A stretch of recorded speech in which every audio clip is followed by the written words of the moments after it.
وعلیکم السلام ورحمت الله وبرکاته. یو ورور پوښتنه کوي چې یو سړی استمنابلیه دوکي پس له غنه روزه قصدن وخوري. نو محترم وروره، په ده باندې چې دا صرف قضایی ده، هغه نسته د ورباندې کفاره نسته د ورباندې. د مونږ حنفي فقها وایي ای فعل ما لا يظن الفطر به كفصد وكحل ولمس وجماعة بهيمة بلا انزال. که بلا انزال وي نو دلته بیا قضا هم سته، کفاره هم سته، خو شاملان دي لیکي اما لو انزل، دا خو هلته چې انزال نه وي صحیح، اما لو انزل بنظر او زرعه القی فلا کفاره، دلته بیا کفاره نشته ده محترمه. الله دې جوړ لره، کامیاب اوسېږي، الله دې جنتي کوي. یعنی په دغه صورت کې چې استمنا بلیدو کې بیا روزه وخوري، کفاره نسته ده وروره، صرف قضا به راوړي. وعلیکم سلام. یو ورور پوښتنه کوي چې ښځه حامله ده. محترمه، چې یوه ښځه حامله وي، چې که ډاکټران ورته وایي که نه ورته وایي وروره چې ښځه حامله وي، بچي ته تاوان رسیږي ورباندې، نو دې ته روزه خوړل شرعا جواز لري وروره. الله دې ښه لره. پرون مو هم دا پوښتنه جواب کړه، حامله ښځه او مرضعه ښځه دواړو ته روزه خوړل جواز لري. الله دې ښه لره. وعلیکم سلام. یو ورور مولوي عبدالهادي حماسي په نامه د بلخ ولایت نه پوښتنه کړې ده. د ورور پوښتنه دا ده چې مثلا ښځه چې دیګ پخولو کې دیګ خوند وڅکي څنګه ده؟ نو ښه خبر دا ده محترمه چې وی نه څکي. مثلا علما وی دا مکرو ده، تنزیهي مکرو وی بلی علما. بیا که داسې وي چې ضرورت وي، هغه د ښځې میړه بد اخلاقه سړی وي، بیا کراهیت هم نشته ده وروره. الله دې ښه لره، کامیاب اوسې.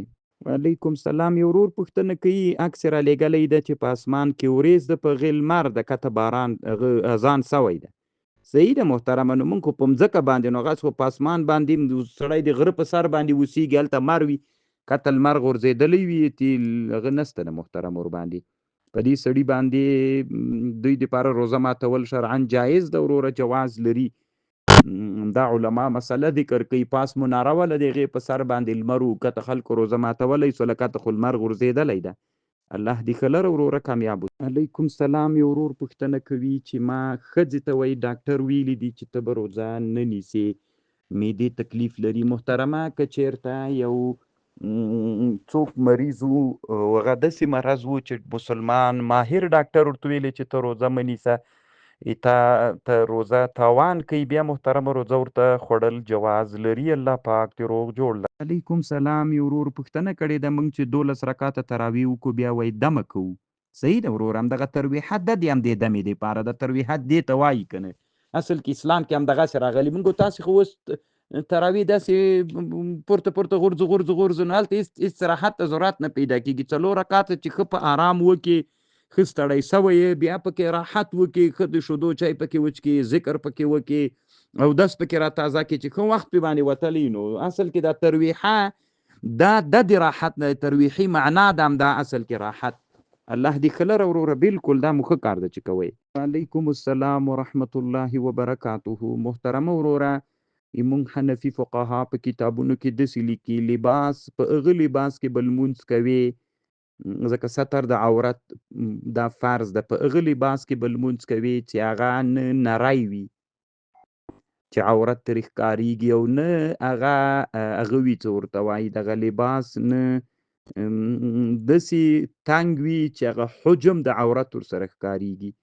نو که حجم د عورت نه ورسره ښکارېږي، یعنی آزاد وي، لکه اوس اکثره د پتلونونه، خصوصا د نظامي پتلونونه چې وي، دا آزاد وي، دغه د بدن هغه حجم نه پکې معلومیږي، بیا شرعا پروا نه کوي. محترمه، الله دې جوړ لره، کامیاب اوسې. دغه مسله معاصر علما په کتابونو کې ذکر کوي چې یعنی لمونځ په پتلون کې څنګه ده.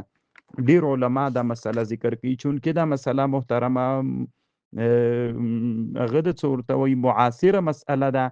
اگر چې په شامی کې هم رحمه الله هلته هم یو بحث ته ده، په دې کې شامی رحمه الله ذکر کړی ده، خو هغه په 9 جلد کې د هغه په مبحث کې د څه ورته وایي د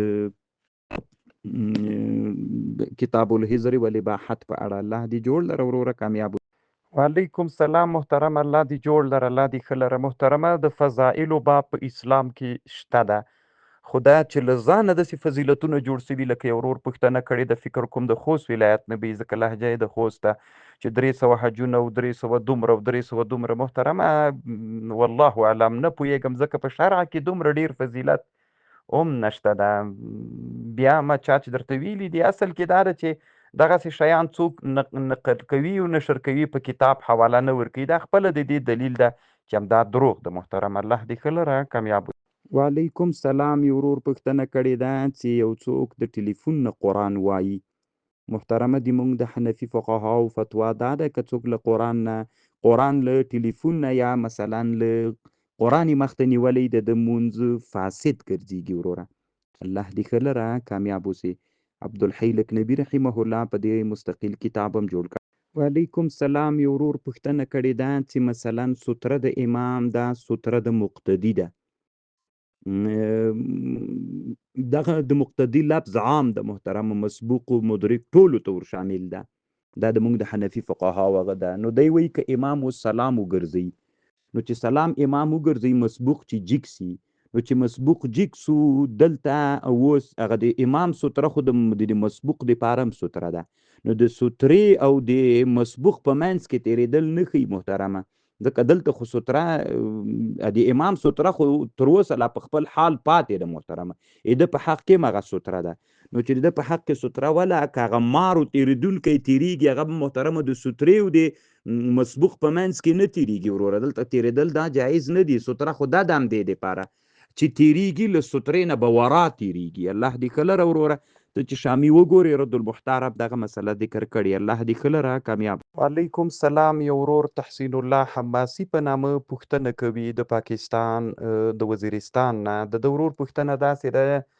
دوی وی چې په د تراوو باندې د اجرت اخیستل څنګه دي ګوره محترمه د موږ د حنفي فقهاو اصل مذهب خدا ده چې په عباداتو باندې اجره اخیستل جایز نه ده لکه مثلا امامت قضا او یا مثلا داسې نور څو شیان چې دي په دې باندې خو بیا متأخرینو چې فتوا کړې د ضرورت په بنا باندې محترمه فتوا کړې ده نو اوس دغه تراوو دپاره خو یو دا ده چې امام ده د جماعت امام ده په تراوو کې هم هغه امامت کوي هغه خو صحیح د ضرورت ده او یو داسې د محترمه چې یو سړی داسې کوي مثلا امام راولي صرف ختم پې باندې کوي نو دلته بیا دته اجرت ورکوي نو دا خو محترمه ضرورت ده نه ځکه داسې امامان پیدا کیږي چې هغه بدون د ضرورت نه احنافو چې دا فتوا کړې محترمه دی د ضرورت په بنا باندې کړې ده نو دا تاسې په وطن کې